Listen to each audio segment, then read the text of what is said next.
This is the 217 Recovery Podcast with Corey Winfield. Oh, yeah. So you probably want to get yours up a little bit closer. Okay. You can grab just... All right.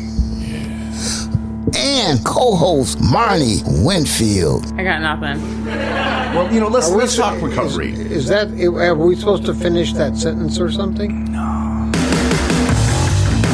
It is the 1st of October, 2022. My name is Corey Winfield. My name's Marnie Winfield. And this is the 217 Recovery Podcast. Marnie and I, we talk about recovery. We talk about our life. We talk about movies. We talk about football. We just talk about living in recovery, man. Life is good for us today. Life is good. Life is good. I got to do some adulting today. Mm-hmm. And this is what happens when you're in recovery, when you make yourself available, like mentally and physically. I got a text earlier from a good friend of mine, and he said, "Hey, we're in town. Join us for dinner." Now, if I was drunk, I would say, "Sorry, bro." But I didn't say that. I said, "Hey, we're watching a movie." And that's when he said, "Hey, come join me for dinner." Because first he didn't say. He just said, "Call me now." And I was like, "Well, I'm not. You're not my probation officer. I'm not calling you now." But then, yeah, he did. He let me know that they were in town, and yeah, we went and we had already eaten, but we still joined them and had conversations. So I felt like that was an adult thing to do. Yeah, Saturday night, we're sober. Yeah, that's what happens. It's great. You make yourself available. So just another perk, just throwing it out there. Yeah. There are people out there that know what I'm talking about. They're like, yeah, that's pretty awesome. Just going out to eat was awesome. Because I used to be a prisoner in my own house. Mm-hmm. I would get home from work, and it was drinking time. Pretty much the minute I walked in the door, it was drinking time until I went to bed, passed out, usually on a couch or in a chair. But I would always just get food delivered, and then when my funds were low, I would make that as a stop on the way home. I would go to like this grocery store, and I would get one piece of chicken. It was like $1.89. And then if you want a mashed potatoes, that was an extra $1. So I get a chicken breast and some mashed potatoes, and then hand it to me in like this little like to-go container. And then I would get the beer and go home, But it doesn't have to be that way anymore. It's nice. I cook dinner for my wife. Mm-hmm. It's very nice. It's nice to have those options. But I remember when called the hospital visit thing, liver failure, whatever, when I got out of there and I was 3 months sober, white knuckling it, dry drunk, whatever you want to call it. But that was so weird because I had to like learn what I liked and what I didn't like. But that was another thing that I was like, wait a minute. Because I was like, oh, what am I going to get today? Chinese or pizza? I was like, wait a minute. I could just go out to eat. And then the fact that I actually had money, like I could go to a place and I just had dinner by myself, had like a $30 steak, and was like, like I can do things like this now. Like it was so weird because I had never done that before. Right. A whole new like way of living. That's like, you never knew. It was so crazy. Like it was so, because it was unfamiliar, like it really was like, what's happening here? Like what? And I just remember thinking like, wow, like, yeah, I can drive places. After I get home, it doesn't mean that I'm stuck in prison, like I can go places. Like this is great. Did you have anything like that? Realizations like that? Yeah. Or like, did you have a moment where you had to like find yourself? What did you like? What didn't you like? Oh yeah, absolutely. I mean, just in terms of, there were some things that I carried over, but there's some things I realized like my full potential, that I had potential to be, and I lost that when I was drinking. So those were kind of like reignited when I got sober again. The whole thing, not carrying on about school and stuff, but learning in general. There's things that I enjoy learning about, and that kind of stuff has become reignited in my world now. And being able to apply that knowledge feels good. Mine was more stupid. Mine was, why am I watching Dog the Bounty Hunter? Oh, right. Why am I watching Lizard Lick Towing? I was sober. I just couldn't take it. I was like, I'm not watching this. Like, why do I have this stuff? Mm-hmm. And I realized how stupid or just wasteful that was. And I had a really hard time going to movies. Like I remember when I moved back to Michigan, and we had free movie pass. You could see like a movie a week or something. And I tried going to the movies one time, and I'm just sitting there thinking of all the things I could be doing that's productive, and I'm at a movie. So I ended up just leaving in the middle of it. I know, because I realized how much time I wasted. Sometimes, we'll watch TV, watch movies and stuff, but man, it was just bad. It was come home, go to the liquor, plop down. That's it. Mm-hmm. It was just such a waste of life. It's kind of sad to think that I went through all that time like that, just wasting it. And I'm not saying that every minute was wasted, but a majority of it. Mm-hmm. And it's just sad. The people that are living out there like that today and going through the same things that we went through, the denial of it and the shame, they feel shame. And when you try to talk to people about it, family members or whatever, or talking to their kids or whatever, and their kids don't want to admit, I have a problem, because they don't want to have that shame brought on them, and they don't want to feel like they're a bad person, because, we pretty much, well, not you and I, but society says you're bad. You can't handle your alcohol. You can't drink like normal people. Why can't you just have a beer? Because I'm an addict. It's taken over my brain. Like that's number one for me. Yeah. Hanging out with you is not. My alcohol is number one. I got a protective shield around it, and I don't even know it. Yeah. Another thing that I've realized in my sobriety that I absolutely love is hanging out with my family. Mm-hmm. Like going to my mom's, or spending time, at events with family members. And like those things before, I avoided them like the plague. Mm-hmm. I mean, I did everything within my power to stay away from those situations. I would lie about being busy. I would make up things about reasons why I couldn't be there. And now I will reach out to like my parents and be like, hey, what are you guys doing? Let's get together, because that's fun for me. That was a whole thing, that was a whole part of my life that I never really liked tapping into, because it was uncomfortable, and I knew they didn't approve of my behavior. It wasn't a comfortable place for me to partake in my drug of choice. So I didn't want to be at any place that I couldn't partake in my drug of choice. I didn't want to be a part of. Mm-hmm. I wanted to be in places that accepted it, which were unhealthy environments. So, or like you said, a prisoner of your own, home. Yeah, I was. I mean, it was sad. And today too, like even times when we can't go to family events, like my brother had a pretty cool Halloween party thing going on. And I don't really think it was a Halloween party, but it was like a fall festival. I don't know. Mm-hmm. I think he wanted to drop some news on some people, but it would have been fun. If we would have had children, we probably would have been more likely to go. Mm-hmm. But the fact that we've just been so busy lately, we just couldn't do it. So we say, no, we can't do that. My dad, and then that's fine. But it's not because we're drinking. It's not because we're doing bad things. It's just because we can't. Right. And you can say no instead of the way we used to live. Like, oh, yeah, we'll see. Yeah, well, I'm going to try to make it, or I'll try to get it. No, it was just, no, we can't. We're not. Right. And it's because we're being responsible. Mm-hmm. Because we have other things that, we have to take care of, and things we have to get done. And, and also self-care, like doing those turnaround crazy trips, like, back in the day, impulsiveness was a big thing for me when I was drinking, and then not being in good shape for like my other responsibilities when I had to come, what I had to come back to. And we think about those things now, you plan and you prepare. And that was stuff I never did. Yeah. And we thought about going to my brother's. Yeah. So we were planning, and then we were like, well, it just didn't make sense. And to have that ability, because maybe if we were using, we would have. No, there's no way. There's no way I would have been away from my alcohol that long. Right.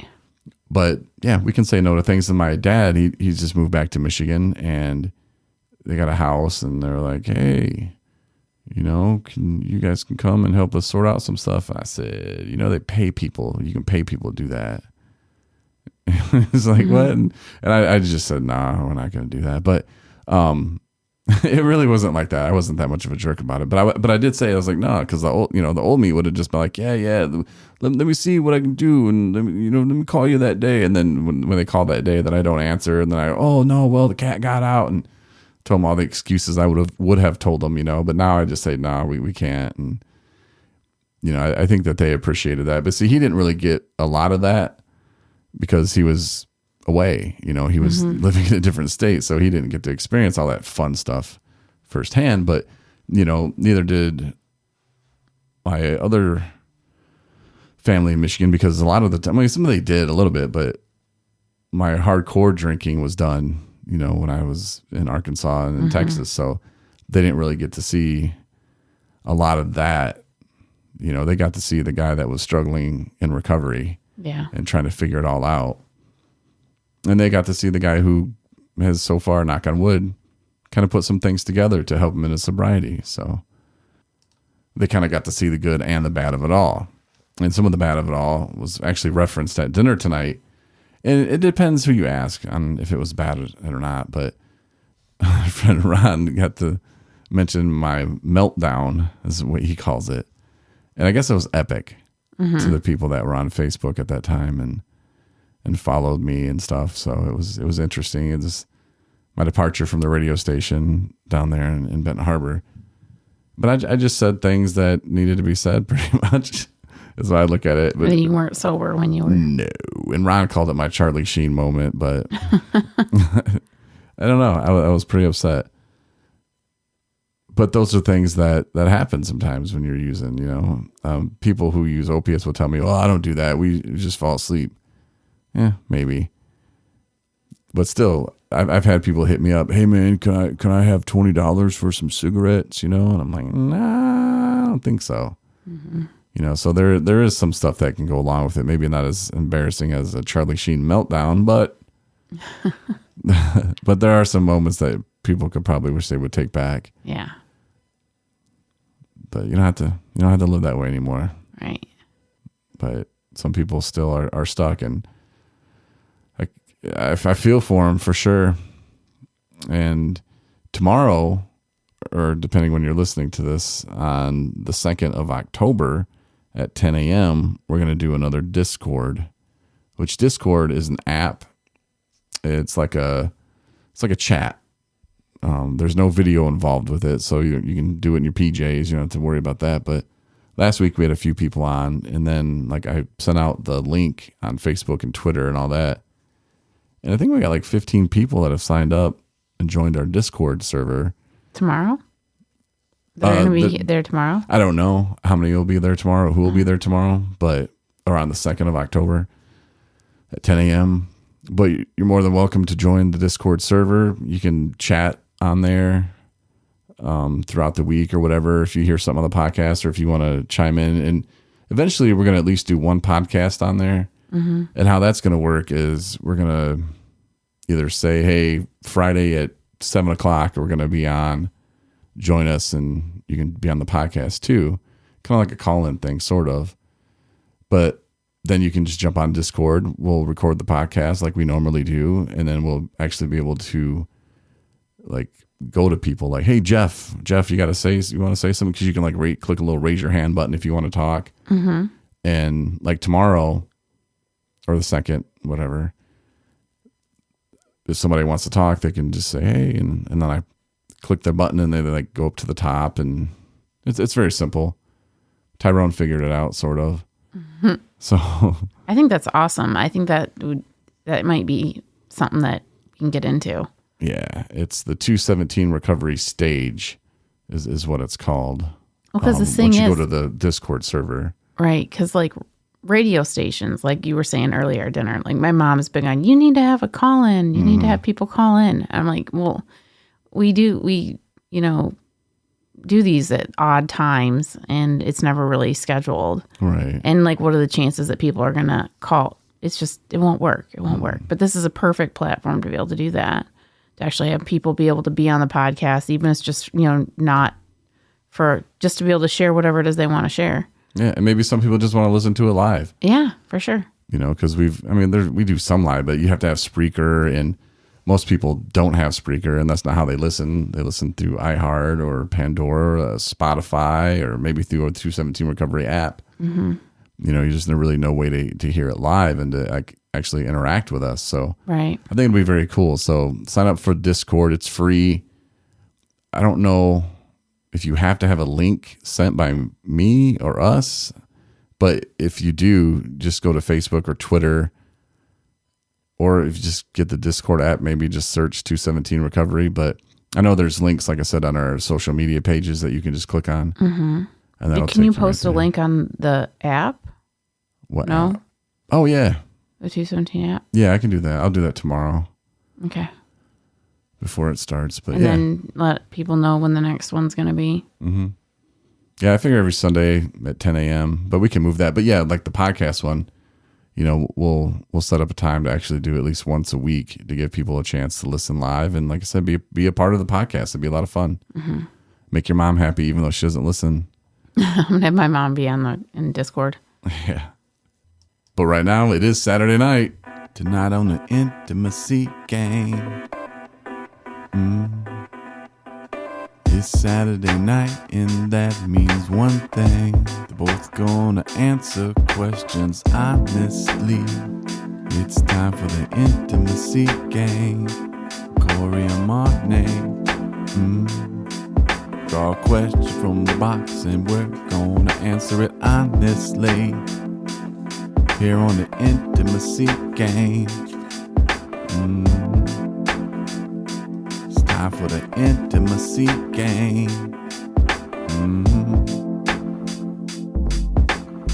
All right, the Intimacy Game, how it works is it's called the Intimacy Game. It's a box that I got for wedding anniversary, and we've been playing it the last few weeks, and it's been fun. We ask real questions to each other from this box, and we answer them honestly. But we've been honestly having some problems tonight. Like, we drew a couple, and then we had to start the segment over, and now we're hoping it's bad. I mean, they were just real bad questions, Yeah. and it really wasn't very intimate. And it's not sex. Intimacy is more than sex. Absolutely. All right, I finally have a good one. Okay. All right, so Right. you were asking your question first to me. Okay. And you can ask your spouse or loved one these questions too, and it'd be a fun little game that you can play at home. All right.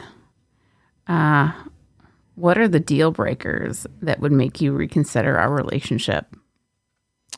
Deal breaker. If you were like, hey, I'm gonna like sleep with a bunch of people, that would be a deal breaker. If you, I'm not gonna say, and people are like, oh, but what if she used drugs? What if she went back to drinking? That's in sickness and in health. You know, I would stick by you and help you. I think that would be, I guess, about it. I mean, And we've talked about that before. If one of us were to relapse, I mean, how would we handle that? I mean, obviously, just like anybody who's, we know, is you try to help that person turn it around. We say it all the time, pick yourself up and, dust yourself off and figure out what happened, what went wrong, and then, get back on that track.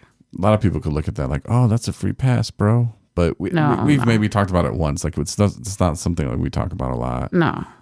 And it's real quick. Like, yeah, I wouldn't leave you, no, but I would be there for you. I mean, if it got to the point where you're like, I don't want help, we'd have to look at some things. Or if I said, yeah, I don't want help, I mean, it'd be different. But we don't we're not sober for each other. We're sober for ourselves. So it's really kind of totally different. Right. If you're not in the right headspace, though, and if you're not doing it for yourself, that absolutely is an excuse. Mm-hmm. Well, and you and I both know that, like, for me, like the me that's the drinking me is not the same me that's me now. Right. So, like, who you fell in love with and who you're married to, that wouldn't be that person anymore. Right. So, I mean, I'll say that out loud. Mm-hmm. Yeah, and if you weren't willing to do the things you needed to do to turn it around, then, yeah, it would be like, but yeah. So what about you? That's kind of what I was commenting on that. And that wouldn't be, but, the, like, infidelity, for me, that's a hard, I don't think I could handle that. Okay, so pretty much the same. Yeah. All right. So my question for you, what's your biggest fear for this relationship? I think it probably hold the same fear that like everyone holds, especially as newlyweds. I mean, if you want to call us that, but is that like you're gonna get bored of me? Oh, really? Yeah. Huh. Like, lose interest. Interesting. What, you don't think that's a valid fear? If that's what your fear is, then that's what your fear is. But my fear is that something would happen to you and you would go to heaven. That's my biggest fear. I think about it probably way too much. Mm-hmm. Maybe it's like because tragedy. you're always watching those murder shows. No, tragedy. Yeah, that's obviously that's a huge fear, but that's not something that I think that was kind of like the subtle fear of what I shared. Yeah, I don't know. I think about it. That's why, like, when you leave, I'm like, drive safe, because I think about that, and like I said, probably way too much. Yeah. That's my biggest fear. I don't know if that's what the question meant, but you can go ask your loved one these questions and just get a little bit of intimacy, gang. Yeah. And then you can ask these questions naked, and then you can make it about sex. Yeah, right. It can be foreplay. Yeah. Like, what's your biggest fear, girl? And then, like, start nibbling on her ear a little bit, get the neck a little. Yeah. Like, oh, honey, you're afraid I'm going to die. That's so sexy. Yeah, let's do it. Sex Talk with the Winfields. That's going to be our new podcast. No, it's not. What is not? Well, maybe. Probably not, though. But, yeah, thanks for playing along with us, though. It really wasn't. I mean, the first questions that we had were really kind of silly. Like, one was like, what does your 5-year plan look like? I'm like, man, I got time for that. I'm trying to do a podcast. And then, what conversation have you been putting off? Tell me how I can help. Yeah. Like, I don't know. I mean, and there's probably people out there listening that could be like, that's probably something I should ask Yeah. my husband or wife. Sometimes, like, I mean, if you jump in the time machine and head back a couple of years, the conversation that I wanted to have with my dad, I could be like, hey, I've been putting this off and I need to write a letter. How can you help? Mm-hmm. I don't know. I would have been like, I don't know. Right. But, so maybe for some people, these cards are just spot on and that would work. But it's a fun little game to play. Yeah. So at least we're having fun with that. That's all we really care about. Not really, but yeah. So Discord tomorrow, 10 a.m. Jump on. I think you're not going to be on tomorrow's. Yeah, I have an internship thing. Yeah, but I'll be on there, and if you want to chat and kick it, hey man, feel free. Tell your friends. And again, there's a link on Facebook, and I know there's a link on Twitter, and I'll send a push notification out on the app. So if you have the 217 Recovery app, then you should be golden. You'll get that in the morning. You just follow the link and join us. So if you're sitting around Sunday morning drinking your coffee. Yeah, you don't have to talk. You can just listen, check it out, be a part of it. There's other Discord channels out there that you could be interested in as well. I follow Gordon Keith. He's a radio guy from Dallas. I follow Fantasy Footballers podcast. Those guys on there as well. And as the community grows, like if you want to just post a question, somebody posted a question about their fear actually of going to rehab. And a guy named Travis was on there and he's like, hey, I'll tell you, the stuff that I went through that you could experience, because you never really know what situation you're going into from one to the next. You can't say, well, don't do this, don't do that, because you don't know where the person's going or the other people that are in there. But he was willing to share his experiences with the other guys. So that was pretty cool. So feel free to be a part of our, Discord community, pretty much. And yeah, we'll do more things with it in the future. I think it's a really good tool that we can put to good use in recovery and in the podcast. So. For sure. All right, we'll look for that. And good luck with your fantasy football team. If you're into that sort of thing. Yeah, enjoy your Sunday. Let's get on Discord and we'll chat with you next week. All right, night, everybody. Thanks for listening to the 217 Recovery Podcast. Win a bunch of free shit from 217 Recovery. Go to the app or the website, 217recovery.com.